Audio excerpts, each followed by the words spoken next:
Hey everybody, welcome back to Seasonings to Seasons. If this is your first time coming to my channel, thank you for stopping by.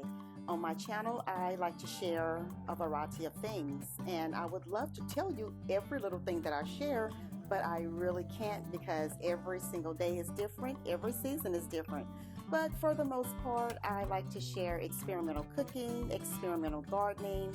I think it's all fun to learn, fun to show people that you can do anything that you set your mind to. Whether it's right or wrong, honey, who's judging? It doesn't matter. Do what makes you happy.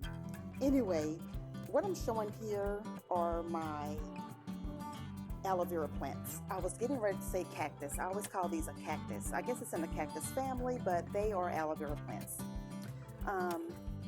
This one right here in the white pot, I've had this one for at least 4 years. I have dug it out, put it back, and the reason why I dig it out is because sometimes it gets too big and I want to, cut it out from the bottom, cut it out from the root to either share with friends and family or to repot. So like these larger ones, the ones that are in here came from this one right here. And as you see here, this one is ready to take out and put in its own pot as well.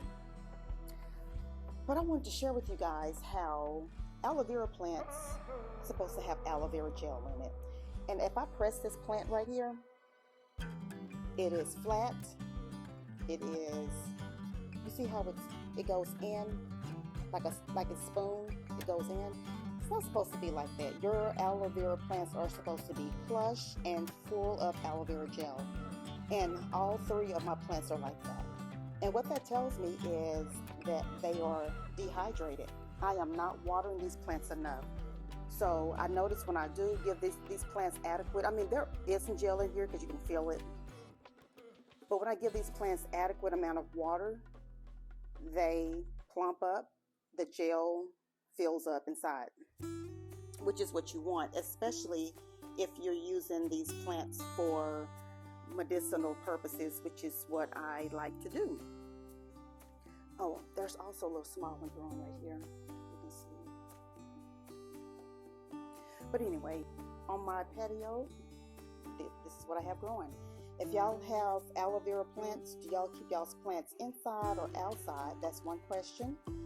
Next question is, when your plants are on the outside, how often do you water? Just give it some water at least every 2 weeks so the gel inside, could be adequate for you. Like I said, especially if you're using your plants for medicinal purposes. Also, with these plants, they are going to be out in my cabin house, sunny, to show you how I would decorate my little house on the inside. And by now, I'm sure you've seen my garden bridge that I had built onto the house. And if you haven't, go back and look at all of my shorts, look at all of my building videos that I have out. I mean, it's not many, but just if you haven't seen it, go and review it so you can know what I'm talking about. And if you look at the building, you will see the reason why I chose to get a backyard bridge. But there is a backyard bridge story that's going to go along with the backyard bridge.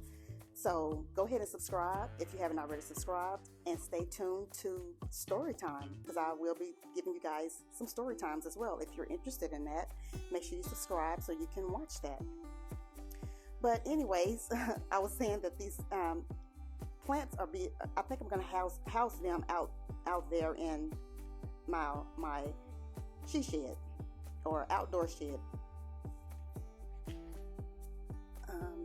Y'all might hear me call it she shed. You might hear me call it garden cabin. So when I say, use those type terms, you know what I'm talking about. So anyways, I want to put these in pots. And my idea is to have all of my pots white. I'm thinking I want to have more of a white color or white and green. It doesn't matter, which is kind of what I have going on here. When I replant, but I want to get shelves built some kind of way, or a shelf, or like a long sofa table style shelf, and set these plants up on something and get them off the ground. because as you see, they're long, they're dragging the ground, and I wanna fix that. So anyway, just sharing what's going on with my plants, sharing what I'm doing, and if y'all have pictures of y'all's plants and how y'all decorate y'all's plants, or how you set them up on shelves or whatever, let me know. Give me some ideas. Anyway, that's that for this story on the plants. I'll come back later on with an update on what I've done. So let's move on to the next plant that's on the patio. Okay, what we have here are, the package says cow peas, but honey, they're black eyed peas. So they're pretty tall right now. Stems are pretty long. And there were some leaves. The first set of leaves were right here. And then there were some leaves here. Same with the other one.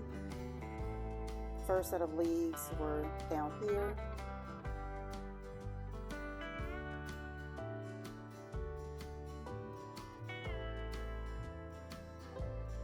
But as you see these, the leaves on these plants, they look a little transparent a little bit. You can see where they're kind of thin and transparent. And I believe that is because of the harsh heat.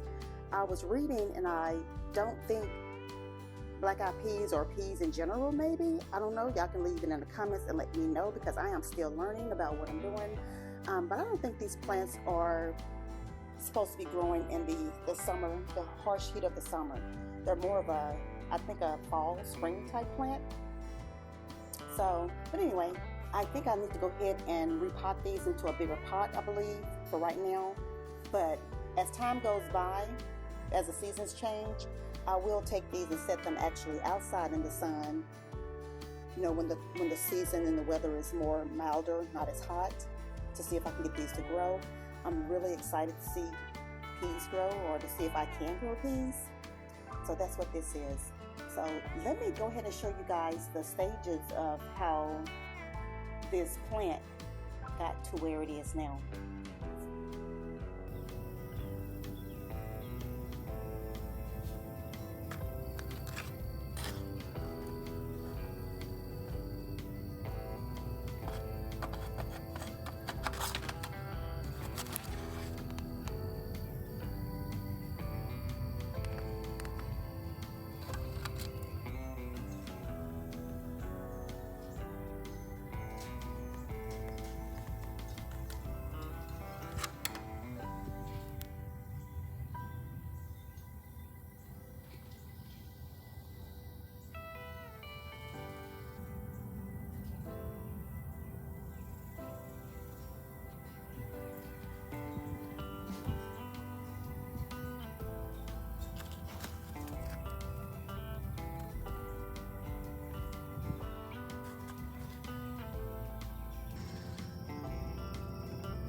So this is how we got to this stage of the peas.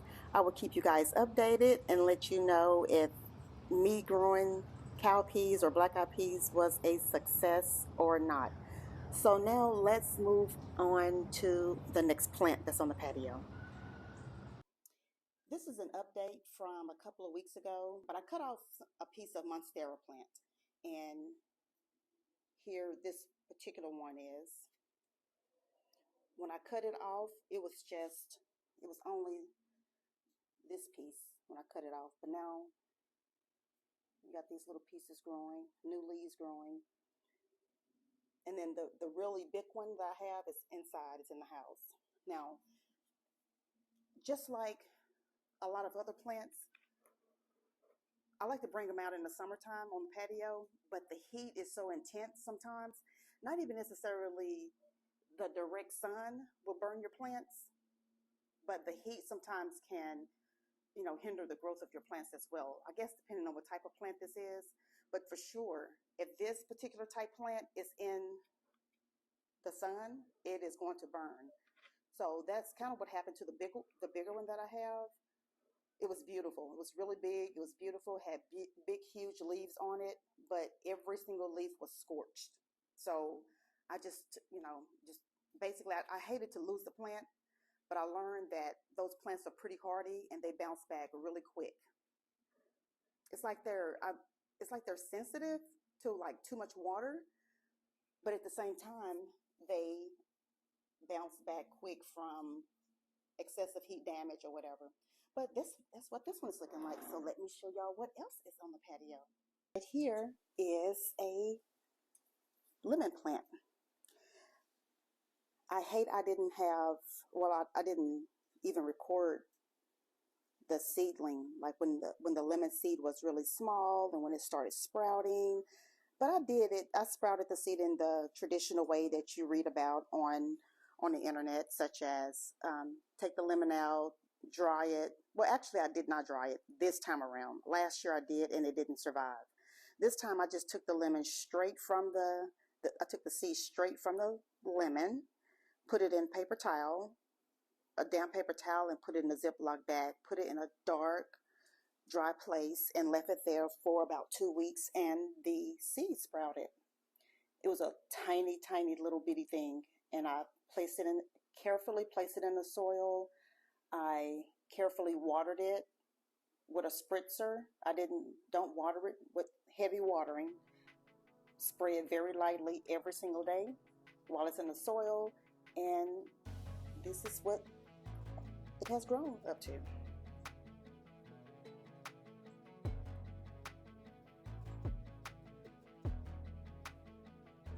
I don't know what I'm doing again, but when it comes to nature and humans, I mean, I guess we just kind of figure it out, I think, sometimes. And especially when you're making mistakes on a regular basis. If you make the same mistakes year after year, surely we would learn from mistakes. But the mistake I think I made last year was putting the plant out too soon. Because in my mind, I'm thinking, oh, it's summertime, it's planting time. But there is a season for everything. There's a season to do everything. And I think, again, it was too hot in the season for me to set something like this, as small as it was and as new as it was. It was too hot to set it outside. So I'm going to keep this little plant on the patio, let it get a little sun. I keep it in the shade. And I would pretty much keep this in the house until next spring. That is, if it survives. So y'all, what would we call this plant? This is a lemon seedling or lemon plant. Let's call it Lisa. But anyway, y'all, so this is what's growing, and now let me show you what else I have. Okay, for this segment, I wanted to bring you guys inside because I was afraid that my seeds would blow away. So it would be better for me to do it on the inside. So what you see here are apple seeds. I have never sprouted apple seeds before, but I'm going to study, review how the proper way to do it, and I'm going to attempt to grow an apple tree. And I know y'all might be looking at this and saying, girl, why are you wasting your time? Why don't you just go to the store and buy an apple tree that's already established? Well, because I don't want to. I like to see if I can grow things on my own. And another reason, what happens, have y'all ever thought about what happens if something in the world goes crazy? Something happens in the world and you no longer have access to seeds. What would you do? Would you know how to plant things? would you know how to start your own garden? So that's the real reason behind me trying to do everything from seed and trying to see what will grow, what will not grow. I don't want to wait until there's a time in life. There may not ever be a time in life, but if there ever come a time in life where I have to be self-sufficient, I want to be able to do that and do it on my own, and without seeking for outside help is what I'm saying. I do prep. I don't talk about it. I mean, because it's just something that I'm still trying to learn about. So yeah, I'm doing what I got to do in order to be sustainable, just in case the world goes crazier than what it already is. Anyway, so these are going to be apple seeds. So let's just set this to the side. And what else do I have to show you? These are strawberries. Last year I did the same method and the strawberries did start growing. The plant did started to grow. One or two strawberries started to appear, but it was too late in the season. So hopefully I will have a different outcome this time around. And I still at this time, this is mid-July. So I still should have had this method already done and going, but I kept saying I wanted to do a video, so that's what the holdup was. So now I'm doing the video showing you what I did in order to grow strawberries. So I like to take a little slither of strawberry, and y'all, it smells just like a scratch and sniff. Y'all remember the old time scratch and sniff stickers? That's what this smells like. So you have the strawberry. So let me move the paper towel a little bit. So you just gently, oops, can't see. You just rub the skin until the seeds come off.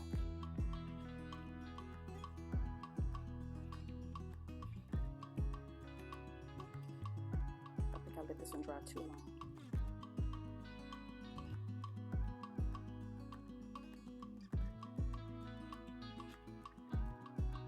Isn't that neat? You have your own strawberry seeds.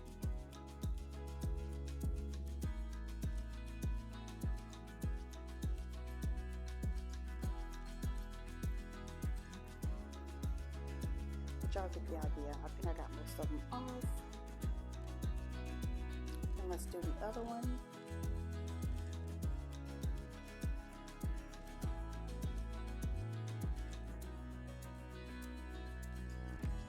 So from that little slither of strawberry skin, those are the seeds that I got. Now you can do a whole strawberry. You can do it. You can make as many seeds as you want. You can dry as many pieces as you like. But those are the seeds. So let's do the other piece.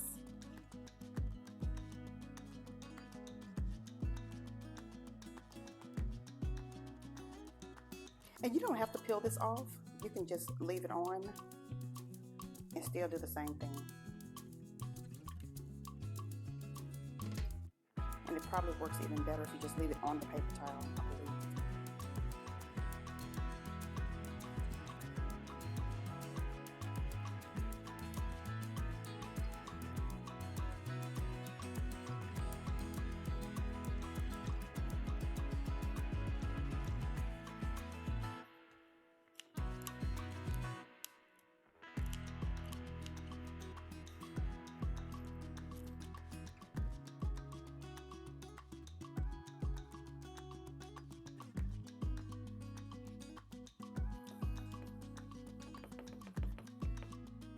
So here you go, your strawberry seeds. Thank you for watching. If you enjoyed this video or any of my other videos on my content, feel free to subscribe. It is free to do so, and I will see y'all next time.